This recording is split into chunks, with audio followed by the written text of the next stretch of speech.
अजीज बहनों भाइयों, जय मसीह की। मिरेकल ऑफ जीसस, ये मेरे चैनल का नाम है और आप सबका स्वागत करता हूं। मित्रों, आज मैं आपके सामने एक बहुत ही महत्वपूर्ण वचन लेके आया हूं, जो कि मत्ती रचित सुसमाचार उसके 21वें अध्याय और 28वें पद में मिलता है। खुदावन यीशु मसीह बैठे थे और उनके चारों ओर सब लोग थे। तब खुदावन यीशु मसीह ने क्या कहा? तुम क्या सोचते हो? एक प्रश्न किया उन्होंने। तब उन्होंने एक दृष्टांत कहा। किसी मनुष्य के दो पुत्र थे। उसने पहले के पास जाकर कहा, हे पुत्र, आज दाख की बारी में काम कर। उसने उत्तर दिया, मैं नहीं जाऊंगा। परंतु बाद में पछताकर काम पर चला गया। फिर पिता ने दूसरे के पास जाकर ऐसा ही कहा। उसने उत्तर दिया, जी हाँ, मैं अभी जाता हूं, परंतु नहीं गया। इन दोनों में से किसने पिता की इच्छा पूरी की? जो लोग बैठे थे उन्होंने कहा, पहले ने। यीशु ने उनसे कहा, मैं तुमसे सच कहता हूं कि महसूल लेने वाले और वेश्याएं तुमसे पहले परमेश्वर के राज में प्रवेश करेंगे।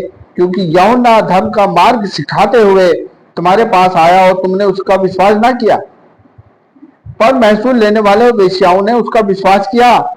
और तुम यो देखकर बाद में भी ना पछताए कि उसका विश्वास कर लेते। मित्रों, आज ऐसा ही होता है कि हम लोग प्रभु के वचन को सोचते हैं, समझते हैं, देखते हैं और सुनते हैं, और हम बातें करते हैं, हाँ हमने ऐसा ही करना चाहिए, फिर नहीं करते।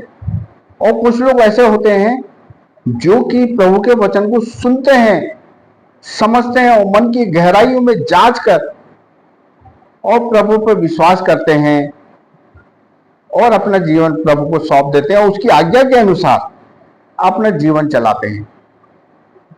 तो वो प्रभु की नजरों में वो इंसान श्रेष्ठ होता है।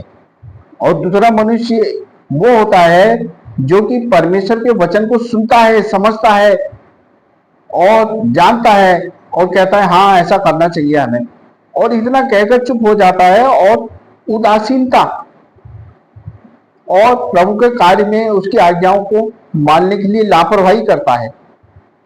तो प्रभु कहता है, इन दोनों में से कौन श्रेष्ठ है? वो श्रेष्ठ है जो कि प्रभु की आज्ञाओं को समझता है, जानता है, उसके अनुसार अपना जीवन यापन करता है। ऐसा मनुष्य परमेश्वर की दृष्टि में बहुत ही अच्छा ठहराया जाता है, विश्वास योग्य ठहराया जाता है। मित्रों, आज हमारे जीवन में भी यही होता है कि हम चर्च जाते हैं, वहां पर प्रचारक द्वारा सुनाया गया वचन को बड़े ध्यान से, बड़ी तल्लीनता से एक बैठ कर सुन लेते हैं, समझ लेते हैं।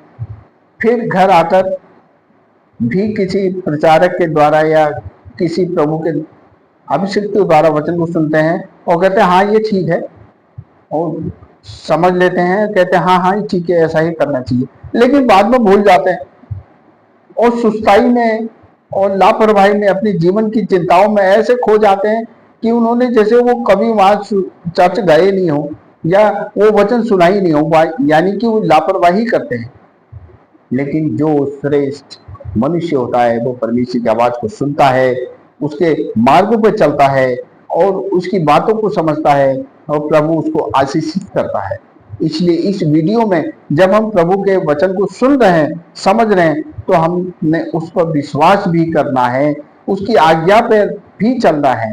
क्योंकि प्रभु ने आगे कहा है कि क्योंकि यूहन्ना का मार्ग दर्शाते हुए तुम्हारे पास आया और तुम उसका विश्वास ना किया तुमने, पर महसूल लेने वाले वेश्याओं ने उस पर विश्वास किया और तुम यो देखकर बाद में भी नहीं पछताए कि उस पर विश्वास कर लेते। मित्रों, कुछ लोग ऐसे होते हैं कि जो कि परमेश्वर के वचन को सुनते हैं, समझते हैं और जानते हैं कि हमने पाप किया है, और वो सचेत हो जाते हैं और अपने जीवन की गहराइयों में परमेश्वर के वचन को उतार लेते हैं, तो वो अनंत जीवन के वारिस होते हैं। मित्रों, यदि हमने परमेश्वर के वचन को सुना और अनसुना कर दिया और उस समय तो एक्सेप्ट कर लिया, हाँ हमें ऐसा करना चाहिए, और अनसुना कर लिया और लापरवाही से अपने जीवन की बातों में खो गए और प्रभु की बातों को, आज्ञा को हमने इस कान से सुना, इस कान से निकाल दिया, अचानक मृत्यु हो जाती है। इस स्थिति में हमारा जीवन उस अनंत जीवन से वंचित हो जाएगा। इसलिए जब हम प्रभु के वचन को सुने, समझे, जाने तो उसके अनुसार चले भी, उसकी आज्ञाओं पे चले, उस वचन को अपनी हृदय की गहराइयों में उतार लें। मित्रों, आज सबसे बड़ी एक विडंबना हमारे सामने आती है कि हम लोग जो मसीह हैं, यानी क्रिश्चियन हैं, ईसाई हैं, हमारे अंदर एक ही बात देती है कि हम लोग तो मसीह हैं, हम तो ईसाई हैं, हम लोग बाइबल पढ़ते हैं, चर्च जाते हैं, उद्धार हमारा हो जाएगा। और वो ना तो किसी को सुसमाचार सुनाते हैं, ना उसकी आज्ञाओं पे चलते हैं। वो उनके अंदर एक ही बात देती है, हम तो पुराने बाप दादाओं से ईसाई हैं और हम क्या कहते हैं, हमको ये ज्यादा सुनाने उनाने कोई जरूरत नहीं, हमारा उद्धार हो जाएगा। लेकिन नहीं, हमें सचेत रहना है। इसलिए प्रभु का वचन लूका रचित सुसमाचार उसका 21वां अध्याय और 34वें पद में लिखा है, सावधान रहो, ऐसा ना हो कि तुम्हारे मन खुमार और मतवालेपन और इस जीवन की चिंताओं से सुस्त हो जाए कि तुम परमेश्वर का वचन को अपने हृदय की गहराई में ना उतारो। ऐसा ना हो जाए और वो दिन जो तुम पर फंदे के समान अचानक आ पड़ेगा, क्योंकि संसार के लोग इसी तरह अपना जीवन व्यतीत कर रहे हैं और प्रभु एक दिन अचानक आ जाएगा और वो जिसके विषय हम सोचते भी नहीं वैसा हमारी जिंदगी में हो जाएगा। इसलिए आज मसीहों को भी, ईसाइयों को भी सचेत रहना है, हर वक्त प्रार्थना में रहना है, दुआ में रहना है और प्रभु के वचनों को सुनकर उसके अनुसार कार्य करना है, उसकी आज्ञाओं को समझना है, उसकी आज्ञाओं को अपने जीवन में उतारना है। मित्रों, मैं आप लोग को ये वचन जो सुनाता हूँ, सबसे पहले मैं अपने जीवन में उतारता हूँ इन बातों को, उसके बाद मैं आप लोग को बताता हूँ कि हमें प्रभु की आज्ञाओं पे चलना है और उसके वचन को अपने हृदय की गहराई में उतारना है, तभी हम सच्चे मसीही कहलाएंगे। वरना इसी तरह जिंदगी चलती रहेगी और हम एक दिन नाश हो जाएंगे। इसलिए प्रभु की आज्ञाओं को जब हम सुनते हैं तो तुरंत उसका पालन करें, ताकि हमारे जीवन में परेशानियां, मुसीबतें न आए और अचानक मृत्यु हो जाती है तो प्रभु हमको सचेत और जागरूक पाए, ताकि आनंद जीवन में हमें प्रवेश करा सके।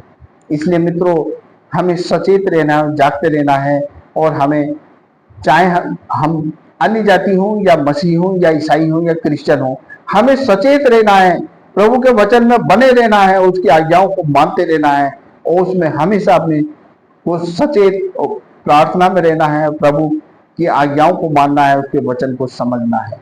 मित्रों, मुझे विश्वास है इस वचन के द्वारा आपको काफी प्रेरणा मिलेगी। प्रभु आपके साथ हो। आमीन।